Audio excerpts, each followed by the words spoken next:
Hi there, Juleka here.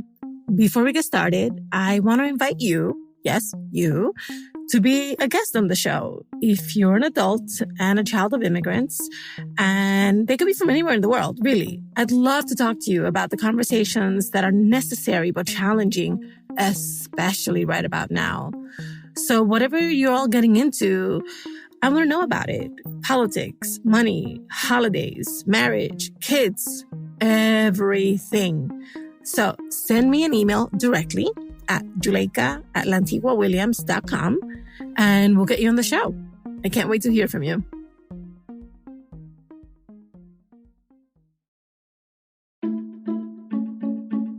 Hi, everybody. Today I'm speaking with Liz. Liz moved to the U.S. from Colombia as a young child and came up in a society that is more open and accepting than the one her mother experienced back home. Today, she's curious about exploring her sexuality and sexual orientation, but that's not something she's ready to bring up with her mom just yet. Let's get into it. My name's Liz. I grew up in Colombia. I came to the U.S. when I was 9 years old with my younger sister and my mom. For as long as I've known my mom, we have called her Mamí, and that is what we call her in our family. My mom and I are very close. I was raised mostly by her as a single mother. My mom and I have never really discussed my specific sexual orientation for as long as I've been growing up. I have brought home boys, and so far that is the people that she has met. I identify as bi-curious. I have been with women. I have not dated one yet, and so I'm not 100% comfortable calling myself bisexual. I'm not sure if our relationship with a woman is something that I would like, but it's definitely something that I'm open to exploring. And the same way you wouldn't bring home a Tinder date to your mom, I don't think I would bring up this topic to my mom until I know that it is like a lasting part of my life that would affect her.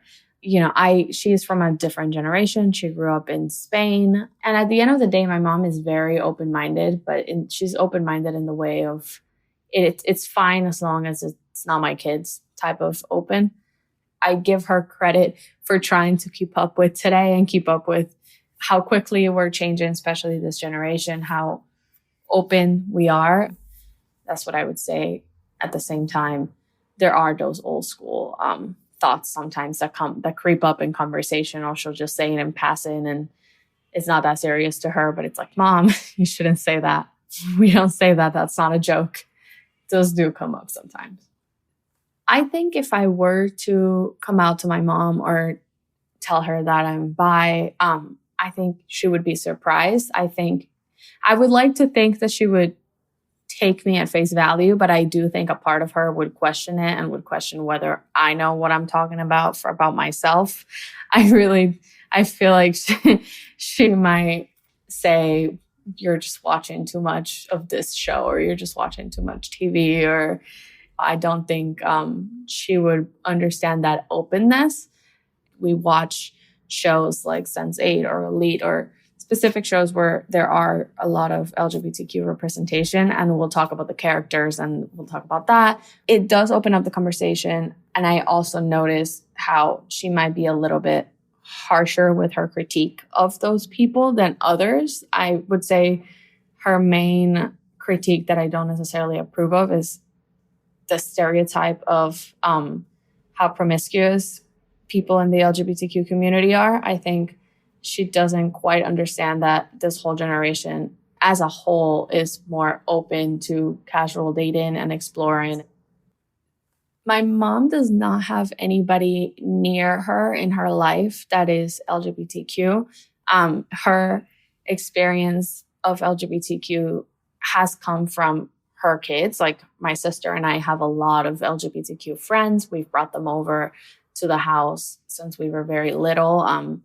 I would say when we were younger, if we were friends with them, maybe she would have some comments to say or some things to say when she first met them. And then it's just been a case of teaching her, this is what we love about this person. This is why we're friends with this person. And humanizing them, and she has seen them grow up and she has seen them be successful. And so I think that has helped her. At the same time, it is interesting to see how she gets startled, I guess, just by like how out and proud they are and how they're living their life, and how in their generation, even if you were gay, you weren't as out about it as you can be now.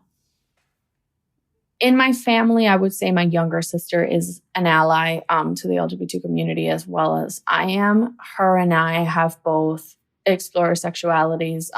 She's gone on dates with women. I don't think it has been brought up to my mom in general because she's also 20 years old and she's just, I'm going on a date and that's it. No more questions asked.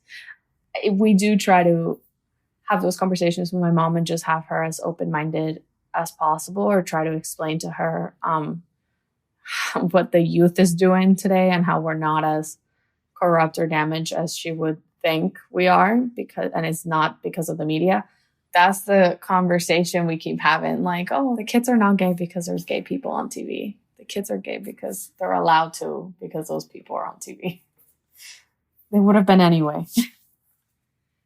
If my mom was on the other line listening to our conversation, I would use this as an opportunity to, I guess, break the silence with her and just tell her that this is something that I am considering and have been considering. It's a part of myself. I think I would turn it around and kind of thank her for bringing us here and letting us be raised in a society that, although she might not agree with it or might not necessarily relate to it, her daughters were able to grow up in a very open society that allows them to be who they are, or at least explore more options of who they are going to grow up to be. How to Talk to Mamí and Papí About Anything is supported by First Republic Bank.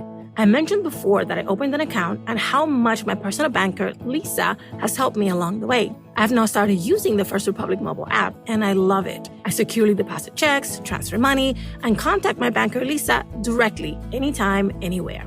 As a client, the First Republic mobile app is my connection to customized solutions designed to meet my financial needs, no matter the size. Download the First Republic mobile app today from the App Store or Google Play. To learn more, visit firstrepublic.com. That's firstrepublic.com. Member FDIC, Equal Housing Lender.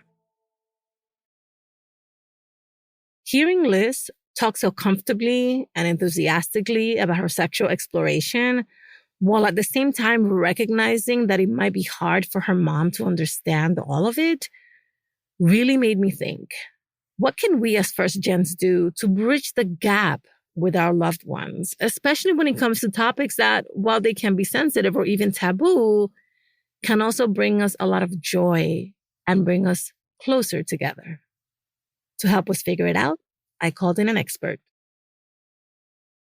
My name is Stephanie Campos, and I am a national sex education speaker. I am a public health professional. I am a proud and queer first generation American and a child of Colombian and Peruvian immigrants, and a proud and loud salsa enthusiast. Thank you so much for being here. So you heard Liz's story. What did you hear in the story as you listened? You know, it's talking about sex in general and sexuality just can be a little bit hard.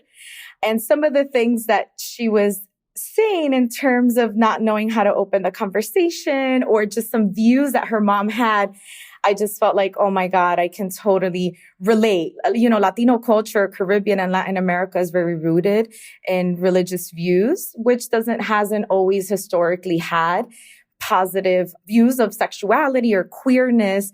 And so that bleeds into our culture, even if we're here in this country. And so hearing her story, I just feel like so many of us can relate to that, no matter your age, no matter if you're 18, 28, or 58. Some folks are still coming out or figuring how to come out to mom, abuela, la tia. And so that was the thing that sort of stood out to me the most. All right. So what are some initial steps when someone like Liz is in this status where they're learning about themselves and also trying to figure out at what point and whether to share what they're learning about themselves with their family, with their parents? Like, what are some steps? There isn't the same 10 steps that we can provide to everyone because even our own culture within our family dynamic varies. There's some families that are extremely open and you can come out right away. And others, you almost have to tiptoe or, work around it, see where your mom is at. So, there's a couple of things. I think that first, a person wants to begin with how important is this for you that they know this about you right now? And I think in Liz's case, she was very clear and aware that it's something that she's exploring, but that she's not sure that she wanted to share that with her mom yet. So I commend her for just knowing where she is in her process. She's already doing one of those first steps. It's, okay, do I need to tell them right now, or do I want to figure this out first?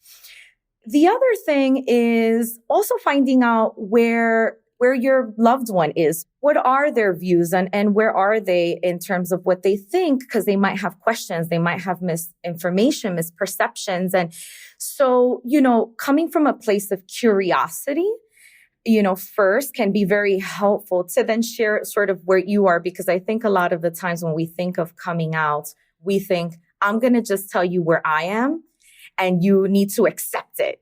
It's sort of a dance that you do with your loved ones. It's like, where are you? Where am I? And how do we meet halfway so that we are respecting each other's views, but also keeping the lines of communication open so that if questions do come up or fears or misconceptions, you can find ways to have those talks.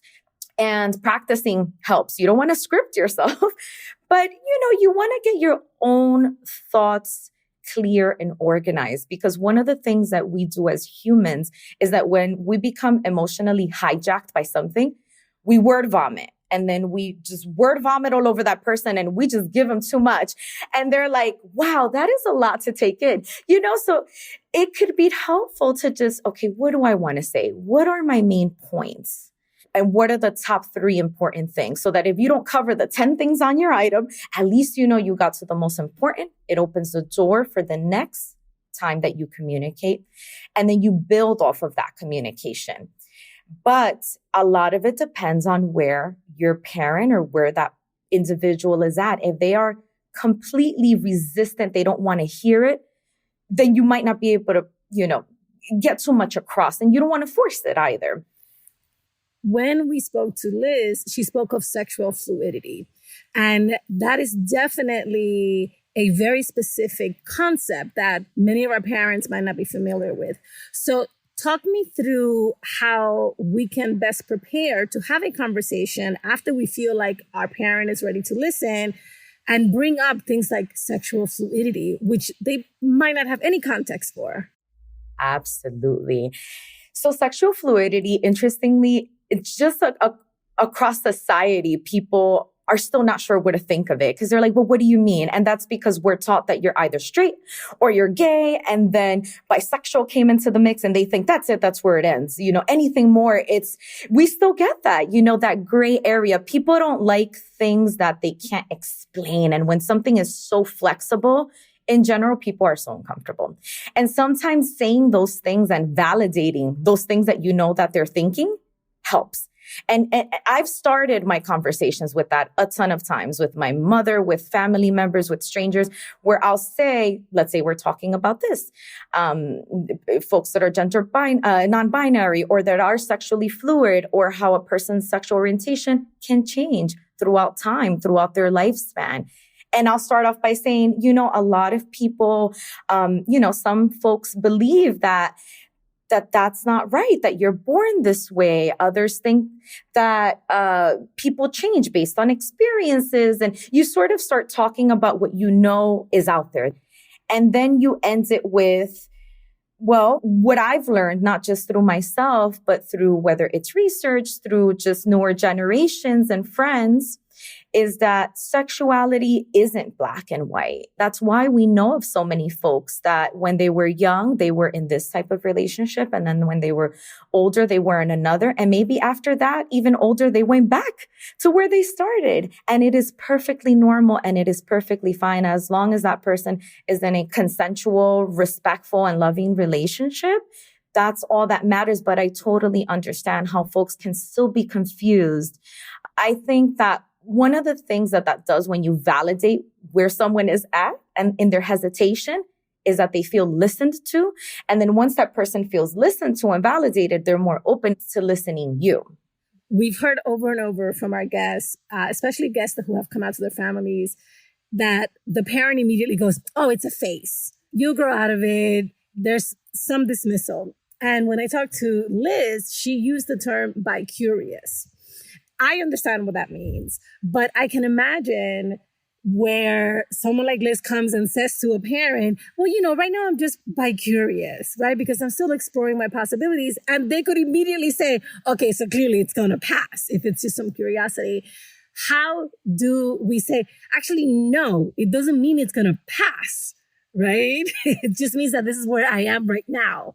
Yes, I love that question. I would say this. When you're speaking with anyone, your parents, whoever, who are not sure of the terms, they're not familiar with these terms, don't lead with that. Describe what that means. So don't say, I am bi-curious. You would probably want to say, Mom, I want to share something very personal with you that I'm sort of experiencing right now. And that is that sometimes I think about women. I don't think that I'm ready to be in a relationship with one. I'm not even sure if I'm ready to have sex with one, but I do wonder what that would be. And so you basically describe what it is, give them the context and allow them to visualize it. And then if you want to end that conversation with, and by the way, some people, individuals call this being bi-curious. In case you hear that term, that's what it is, but I don't want you to get confused. So I want to just describe it to them. That is the easiest way. All right. So my last question has to do with how we try to separate context. And what I mean by that is I grew up knowing that my uncle was gay, and I grew up knowing that a beloved cousin of mine was also gay, but nobody talked about it ever. And so there is a very real context in which I grew up understanding how do we handle someone in the family who is different in this way.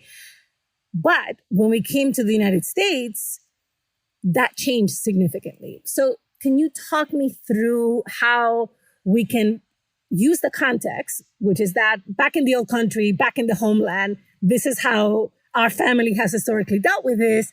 However, we're here, I'm different, I'm American and Colombian and Dominican and whatever else I am.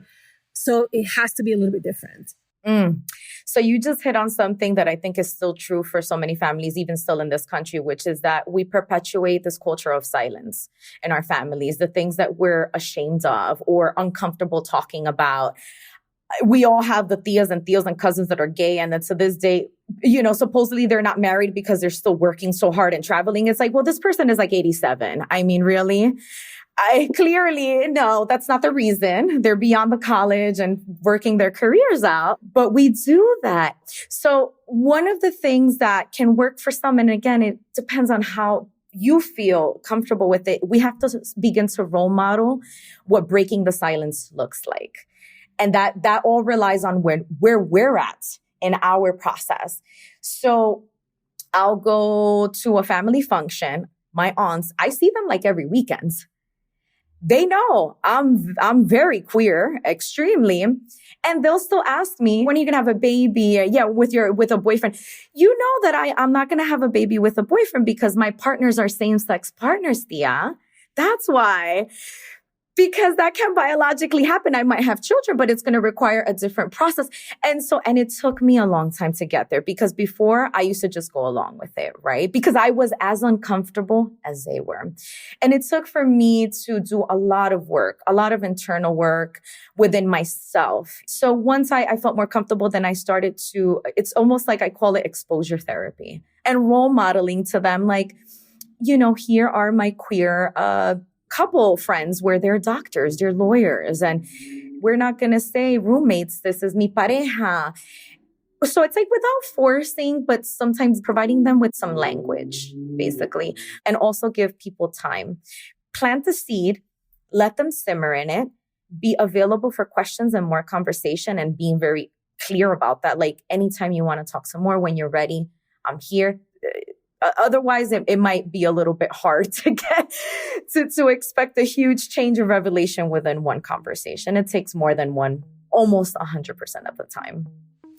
Thank you so much. That's a perfect place to end. Thank you so much for that. Great. My pleasure.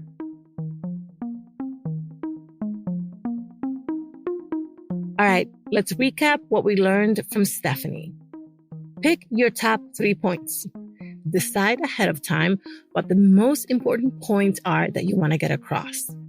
And avoid saying more than the other person can actually take in at once.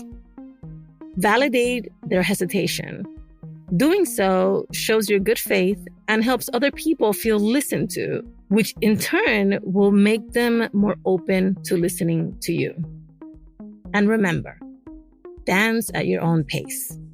Share what you feel comfortable sharing as you meet them halfway and as you role model breaking the culture of silence if and when you're ready to do so.